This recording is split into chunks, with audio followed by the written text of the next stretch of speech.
স্বামী পরিচালক অগ্নিদেব চ্যাটার্জিকে হাসপাতাল থেকে বাড়ি আনতে গিয়েই অসুস্থ হয়ে মাথা ঘুরিয়ে পড়ে গেলেন সুদীপা চ্যাটার্জি। কি হয়েছে তার, কেমন আছেন তিনি? আপনাদের সবাইকে স্বাগত সিনে গসিপে। বন্ধুরা, গত দুদিন ধরে ঝড় বয়ে গিয়েছে চ্যাটার্জি পরিবারে।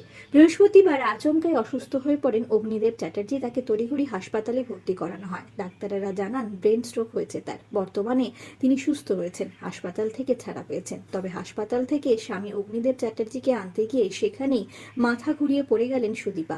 কি ঘটেছিল? জনপ্রিয় সংবাদ মাধ্যমে সুদীপা জানিয়েছেন, কয়েকদিন ধরে ঠিক করে ঘুম হয়নি।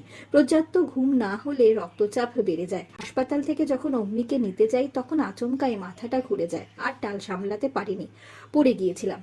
তখন সঙ্গে সঙ্গে আমাকে জরুরি বিভাগে ভর্তি করানোর কথা বলেছিলেন সবাই, কিন্তু একেবারেই তার প্রয়োজন ছিল না। তাই প্রাথমিক চিকিৎসা করেই সুস্থ হয়ে যাই, তারপর অগ্নিকে নিয়ে বাড়ি আসি। সুদীপা জানিয়েছেন, তার স্বামী আগের চেয়ে এখন অনেকটাই সুস্থ। চিকিৎসকেরা পরামর্শ দিয়েছেন, পরিচালক এখন যেহেতু অনেকটাই দুর্বল, তাই তার রোগ প্রতিরোধ ক্ষমতাও কম, তাই হাসপাতালে না রাখাই ভালো। তাই সুদীপা সিদ্ধান্ত নিয়েছেন অগ্নিদেবকে বাড়ি নিয়ে আসবেন। আপাতত বাড়ি থেকেই চলবে পরিচালক অগ্নিদেব চ্যাটার্জির চিকিৎসা। অগ্নিদেবের দ্রুত সুস্থতা আমরা কামনা করি। আমরা হলাম সিনে গসিপ। জুড়ে থাকুন আমাদের সঙ্গে, সাবস্ক্রাইব করুন আমাদের এই ইউটিউব চ্যানেলটি।